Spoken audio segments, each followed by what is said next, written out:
ಮಹಂತೇಶ, ಮಗು ಮಹಂತೇಶ,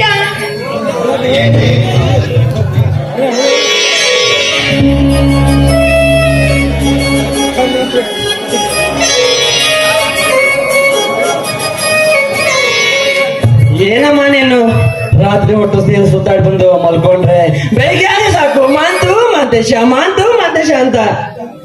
ಅಲ್ಲ ಕಣು, ರಾತ್ರಿ ಎಲ್ಲ ನಾನು ನಿನ್ನನ್ನು ತುಂಬಾನೇ ಹುಡುಕಾಡಿದೆ. ಮನೆಯಲ್ಲಿ ನೀನು ಕಾಣ್ಲೇ ಇಲ್ಲ. ಅದು ಎಲ್ಲಿಗೋ ಹೋಗಿದೀಯ? ಅದೇ ನಮ್ಮ ಸ್ನೇಹಿತರ ಜೊತೆ ಹೋಗಿದ್ದೆ.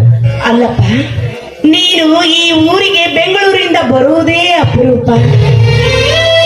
ಬಂದ್ರೂ ಈ ಮನೆಯಲ್ಲಿ 3-4 ತಾಸು ಕೂಡ ನೀನು ಇರೋದಿಲ್ಲ.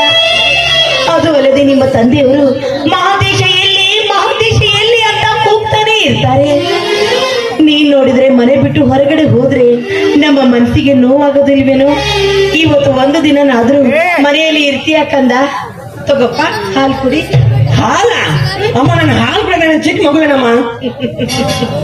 ಮಹಂತೇಶ, ನೀನು ಎಷ್ಟೇ ದೊಡ್ಡ ಬೆಳೆದವನಾದ್ರೂ, ದೊಡ್ಡ ಸ್ಥಾನದಲ್ಲಿ ಇದ್ರು, ಹೆತ್ತವರ ಕಣ್ಣಿನಲ್ಲಿ ನೀನಿನ್ನೂ ಚಿಕ್ಕವನಪ್ಪ. ಮಾತು, ನೀನು ಚಿಕ್ಕವನಿದ್ದಾಗ ಚೊಕ್ಕವಾಗಿ ಬೆಳೀಲಿ ಅಂತ ಪ್ರತಿನಿತ್ಯ ನಿನಗೆ ನಾನು ಹಾಲು ಕೊಡುತ್ತಾ ಇಲ್ಲಪ್ಪ. ಆ ಅಭ್ಯಾಸವನ್ನ ಈ ನಿನ್ನ ತಾಯಿ ಇಂದಿಗೂ ಬರ್ತಿಲ್ಲ. ನಿನಗೆ ಪ್ರತಿನಿತ್ಯ ಹಾಲು ಕೊಡುವುದೇ ನನ್ನ ಕಾಯಕ. ಈಗಂತೂ ಬೆಂಗಳೂರಿಗೆ ಹೋಗಿದ್ದೀಯ ಅಂದಮೇಲೆ ಯಾವಾಗ ಈ ಮನೆಯಲ್ಲಿ ಇರ್ತೀಯೋ ಅಲ್ಲಿವರೆಗೂ ಈ ನಿನ್ನ ತಾಯಿ ನಿನಗೆ ಹಾಲು ಕೊಡ್ತಾನೆ ಇರ್ತಾಳೆ, ನೀನು ಕುಡಿತಾನೆ ಇರ್ಬೇಕು. ಅದು ಅಲ್ಲದೆ ಹೆತ್ತ ತಾಯಿಯ ಕಾಯಿಯಿಂದ ಹಾಲು ಕುಡಿಬೇಕಾದ್ರೆ ನೀನು ಪುಣ್ಯ ಮಾಡಿರ್ಬೇಕು ಕಲ್ಲ. ತೆಗೆದುಕೊಪ್ಪ, ಹಾಲು ಕುಡಿ. ಬೇಡ ಅಮ್ಮ ಬೇಡ.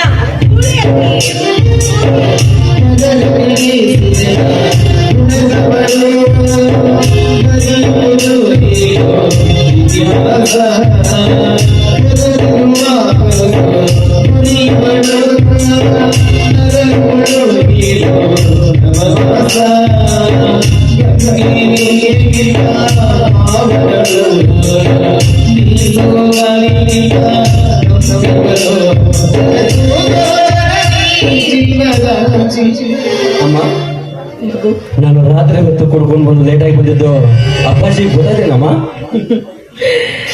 ನೀನು ಬರುವುದನ್ನ ನಿಮ್ಮ ತಂದೆಯವರು ನೋಡಿದ್ರೆ ತಾನೇಯಪ್ಪ ತಪ್ಪು ತಿಳಿದುಕೊಳ್ಳಕ್ಕೆ ಸಾಧ್ಯ. ನೀನು ಬರುವ ವೇಳೆಯಲ್ಲಿ ನಿಮ್ಮ ತಂದೆಯವರು ಇನ್ನೂ ಮನೆಗೆ ಬಂದಿರಲಿಲ್ಲ.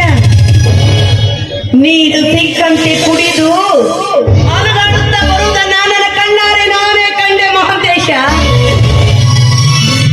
ಆಗ ನಿನ್ನನ್ನು ನಾನೇ ಕೈ ಹಿಡಿದು ಒಳಗಡೆ ಕರೆದುಕೊಂಡು ಹೋಗಿ ಮಲಗಿಸಿದ್ದೇನೆ.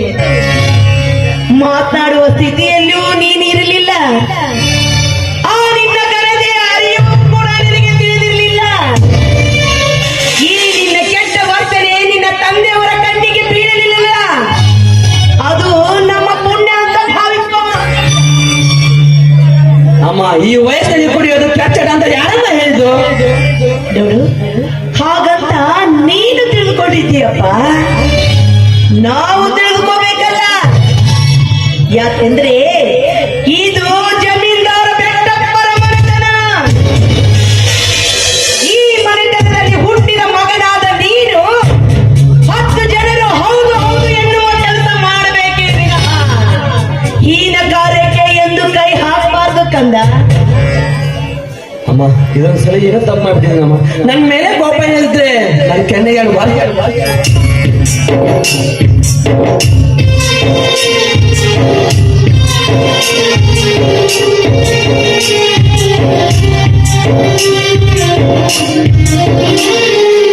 ಮಹಂತೇಶ, ನಮಗೆ ಅದೆಷ್ಟೋ ವರ್ಷಗಳು ಮಕ್ಕಳೇ ಆಗ್ಲಿಲ್ವಪ್ಪ. ಒಂದು ಮಗು ಕರುಣಿತು ಅಂತ ಕಂಡ ದೇವರಿಗೆಲ್ಲ ಹರಕೆ ಹೊತ್ತು ಹೆಸರಿದ್ದೇನಪ್ಪ ನಿನ್ನ. ನನಗೆ ಇರೋದು ನೀನು ಒಬ್ಬನೇ ಮಗ ಕಣ. ಗಂಡಂದ್ರು ನೀನೇ, ಹೆಣ್ಣಂದ್ರು ನೀನೇ. ನಮ್ಮಿಬ್ಬರ ಗಂಡ ಹೆಂಡರ ಬಾಳಿಗೆ ನೀನೇ ಬೆಳಕಿನ ಕಣ್ಣಾಗಿ ಇರಬೇಕು ಕಣ್ಣ. ನೋಡಪ್ಪ, ನೀನು 100 ತಪ್ಪು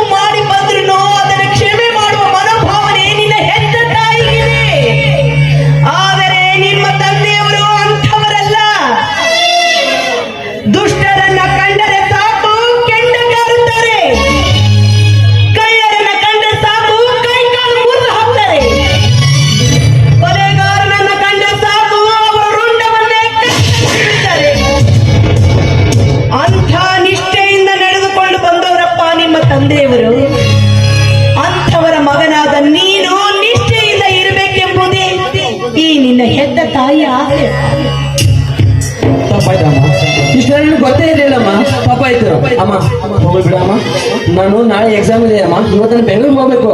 ಅದಕ್ಕಾಗಿ ಅಪ್ಪನ ಹತ್ರ ಒಂದು 50,000 ಹಣ ಇಸ್ಕೊಂಡು ಕೊಡ್ತೀಯ ಅಂತ. ಅಷ್ಟ್ಯಾಕೆ ಚಿಂತೆ ಮಾಡ್ತಾ ಇದೀಯಪ್ಪ? ನೀನು ವಿದ್ಯಾವಂತನಾಗ್ಬೇಕು, ಅದಕ್ಕೋಸ್ಕರ ತಾನೇ ನಿನ್ನನ್ನ ಬೆಂಗಳೂರಿಗೆ ಕಳಿಸಿರೋದು. ನಿನ್ನ ಖರ್ಚಿಗೆ 50,000 ಯಾಕೋ? 1,00,000 ಬೇಕಾದ್ರೂ ನಿಮ್ಮ ತಂದೆಯವ್ರಿಗೆ ಹೇಳಿ ನಾನು ಕೊಡಿಸ್ತೇನೆ.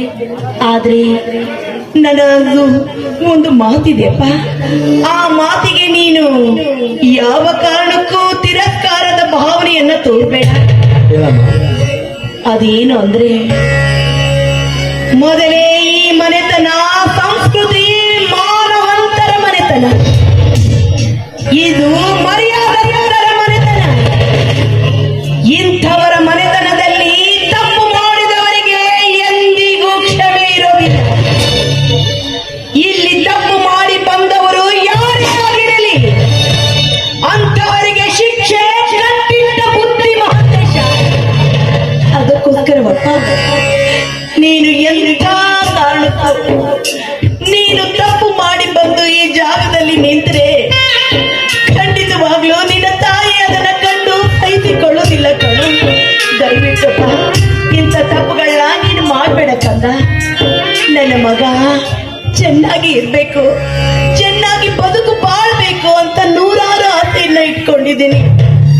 ನಿಮ್ಮ ತಂದೆಯವರಿಗೆ ಕೆಟ್ಟ ಮಗನಾಗದೆ ಒಳ್ಳೆ ಮಗನಾಗಿ ಅವರ ಹೆಸರನ್ನ ತರ್ತಿ ಅಂತ ನಾನು ಆಸೆ ಹೊತ್ಕೊಂಡಿದ್ದೇನಪ್ಪ. ಹಾಗೆ ಮಾಡ್ತೀಯ ತಾನೆ ಮಾಂತೇಶ? ಸರಿ, ಇಷ್ಟರಲ್ಲಿ ನಿಮ್ ತಂದೆಯವರು ಬರ್ತಾರೆ, ಅವ್ರಿಗೆ ಹೇಳಿ ನಿನಗೆ ಹಣದ ವ್ಯವಸ್ಥೆ ಮಾಡ್ತೀನಿ. ಅದೇಂತಿ ಮಾಂತೇಶ, ಇವತ್ತೇ ಯಾಕಪ್ಪ ಬೆಂಗಳೂರಿಗೆ ಹೋಗ್ಬೇಕು? ಮೊನ್ನೆ ತಾನೇ ಬಂದಿದೀಯಾ, ಇನ್ನೊಂದು 4-5 ದಿನ ಬಿಟ್ಟು ಆಮೇಲೆ ಹೋಗ್ಬೋದಲ್ಲ? ಇಲ್ಲಮ್ಮ, ನಾಳೆನೇ ಎಕ್ಸಾಮ್ ಇದೆ, ನಾನು ಇವತ್ತು ಹೋಗ್ಲೇಬೇಕು. ಅಯ್ಯೋ ಹೌದಾ, ನಾಳೆ ಪರೀಕ್ಷೆ ಇದೆಯಾ? ಸರಿ, ಹಾಗಾದ್ರೆ ನಾನು ಒಳಗಡೆ ಹೋಗಿ ಸುಟ್ಕೇಸು ನಿನಗೆ ಏನೇನ್ ಬೇಕು ಎಲ್ಲ ಸಿದ್ಧತೆ ಮಾಡ್ಲೇನಪ್ಪ. ಅಮ್ಮ, ಹಾಗಾದ್ರೆ ಊಟಕ್ಕೆ ಏನ್ ಮಾಡ್ತೀಯ ಅಮ್ಮ? ಅಯ್ಯೋ ಊಟಕ್ಕೆ ಏನು, ನೀನ್ ಕೇಳದಂಗೆ ಮಾಡಿ ಹಾಕ್ತೀನಿ.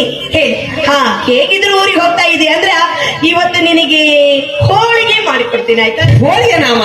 ಬೇಡ ಅಮ್ಮ, ಹೋಳಿಗೆ ಎಲ್ಲ ಬೇಡ, ಮತ್ತೆ ಕೋಳಿ ಮಾಡಮ್ಮ. ಕೋಳಿನ? ಹಂಗಂದ್ರೆ ಏನು? ಕೋಳಿ ತಿಂತೀಯೇನು? ಕೋಳಿ ಬೇಡವಾ? ಅಂತದೆಲ್ಲ ತಿನ್ಬಾರ್ದಪ್ಪ. ಹಾಗಾದ್ರೆ ಚಿಕನ್ ಮಾಡು. ಚಿಕನ್ ಅಂದ್ರೆ ಏನು ತಿಳಿಲಿಲ್ಲ? ಅದೇ ಅಮ್ಮ, ಎಣ್ಣೆ ಬದನೆಕಾಯಿ. ಓ, ಎಣ್ಣೆ ಬದನೆಕಾಯಿ ತಿಂತೀಯಾ? ಸರಿ, ಹಾಗಾದ್ರೆ ಅದ್ರ ಜೊತೆಗೆ ಬಿಸಿ ಬಿಸಿಯಾಗಿ ರೊಟ್ಟಿ ಬಡಿದು ಕೊಡ್ತೀನಿ, ರುಚಿ ತುಂಬಾ ಚೆನ್ನಾಗಿರುತ್ತೆ ಅಪ್ಪ. ಹಾಗೆ ಮಾಡ. ಮತ್ತೇನ್ ಮಾಡ್ಕೊಡ್ಲಿ? ಮೀನ ಮಾಡಮ್ಮ. ಮೀನಾ? ಏನು ಕೊಡು, ಬರೇ ಮಾಂಸದ ಅಡಿಗೆ ತಿನ್ನೋದು ರೂಢ ಮಾಡ್ಕೊಂಡಿದೀಯಲ್ಲೋ ದರಿದ್ರ. ಮೀನ ಬೇಡವಾ? ಬೇಡಪ್ಪ, ಅಂತವೆಲ್ಲ ತಿನ್ಬಾರ್ದು ಕಣೋ. ಫಿಶ್ ಮಾಡಮ್ಮ, ಹಾಗಾದ್ರೆ ಫಿಶ್.